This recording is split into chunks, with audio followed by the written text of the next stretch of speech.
Welcome everyone, Gunner here, and we have our Week 7 college football preview. This is one of the weeks, guys, that we all been waiting for. We all been clearing our calendars for. We have a lot of great games shaping up, and let's talk about them. So we're going to talk about the first one here: Utah versus ASU. Utah is going to ASU. Is a 3.5 point game. Started at 3. Give me the Utes. The Utes are just a better team overall.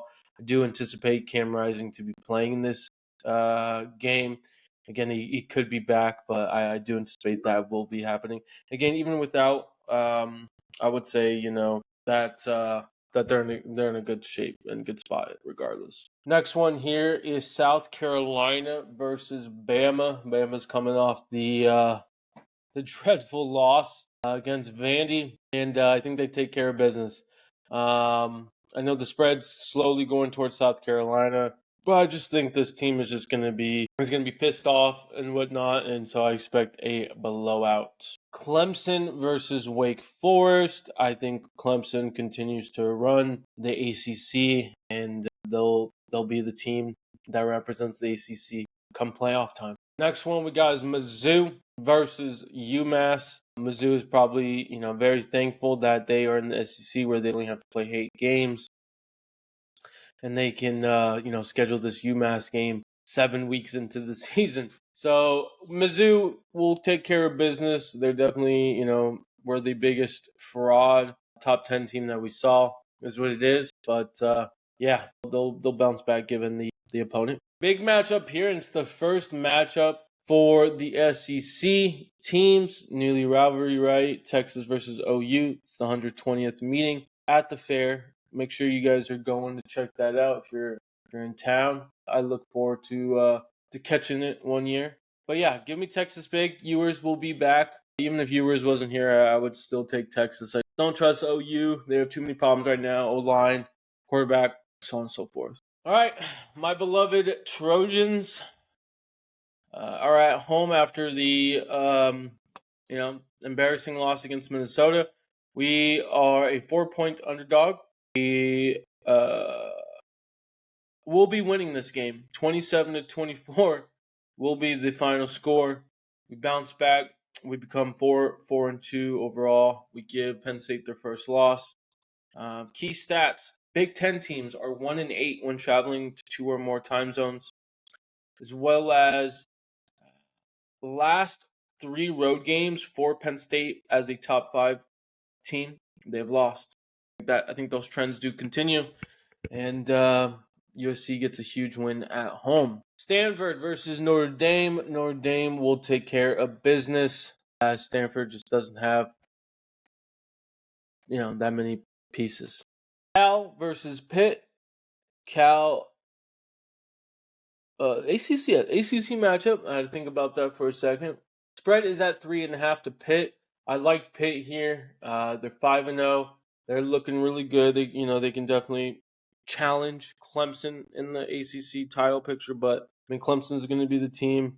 Cal's coming off a dreadful loss, heartbreaker, giving up 29 unanswered points, I believe it was. So they're still going to be feeling it, going to be licking their wounds a little bit, in my opinion. And Pitt comes with the W. Next game is Purdue versus Illinois, fighting Illini. Give me Illinois big. It started at 20. It's at 23. Purdue is just, I'm going to be honest, Purdue's going to be lucky if they win 2 games this year. It just seems like the whole team, coaches, program has just given up. They fired Graham Harrell.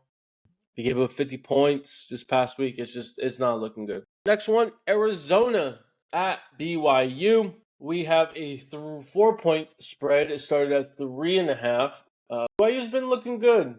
Arizona is starting to kind of play. They got the huge upset against Utah. Now they travel to BYU. Do they get another win against a Utah team? Excuse me. Sorry, they did lose to Texas Tech though. So it's just like they're bounce back and forth. So, yeah, give me BYU to cover. Mississippi State versus Georgia. Give me Georgia. That's all I really have to say. Mississippi State is just in a complete rebuild. Florida versus Tennessee. Always a good rivalry. Spread started at 16. It's down to 15.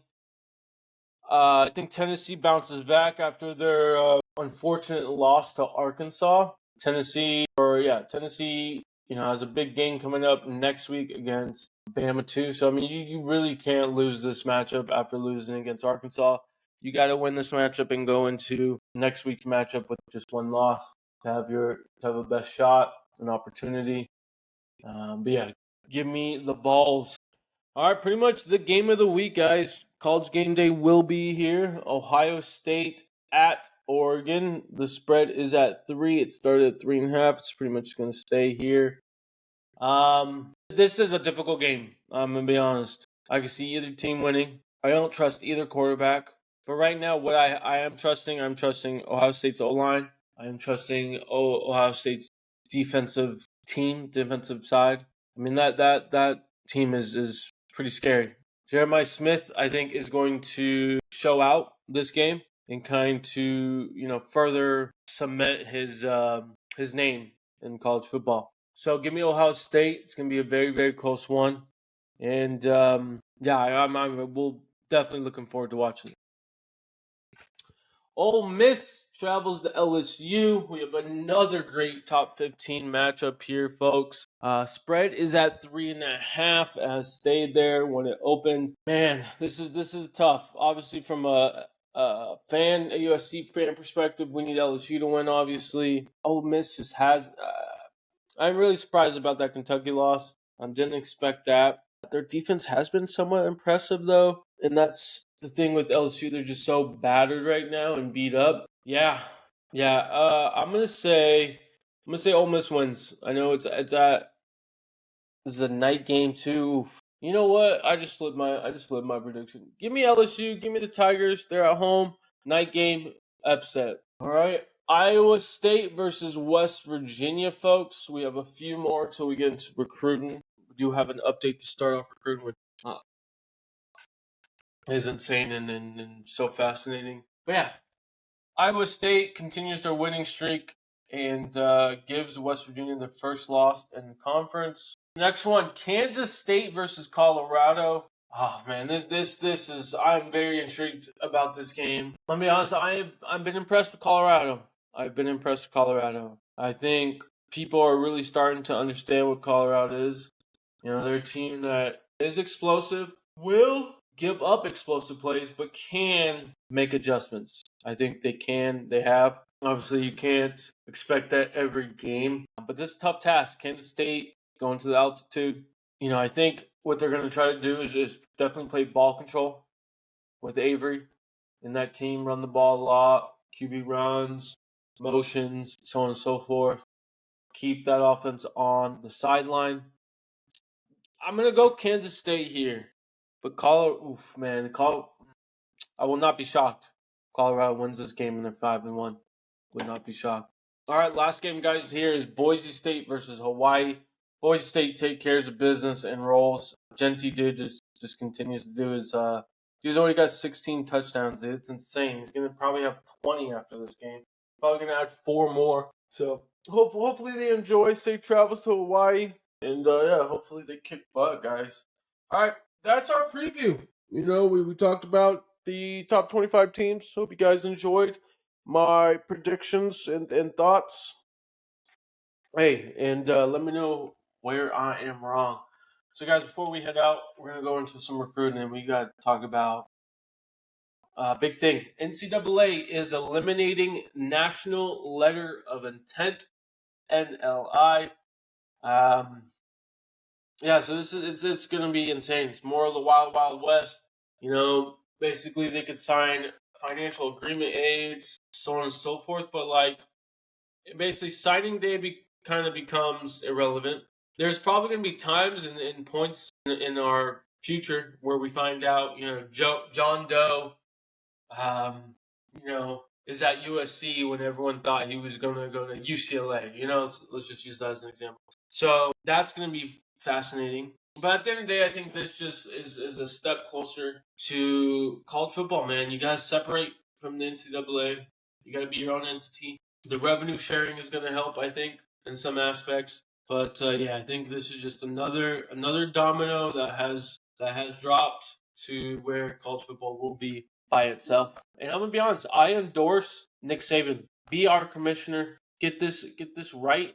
And all right, guys, some other recruiting updates. Joshua Moore, wide receiver 2025 kid, he has flipped to Miami from Florida. He was a Florida commit during the summer, but unfortunately, just he likes where Miami is headed. Next one here is a 2026 kid O lineman, Emmanuel Nacho. He will be visiting Tennessee this weekend for the big game against Florida. So he's starting to get his recruitment heating up, and we'll definitely keep you guys updated.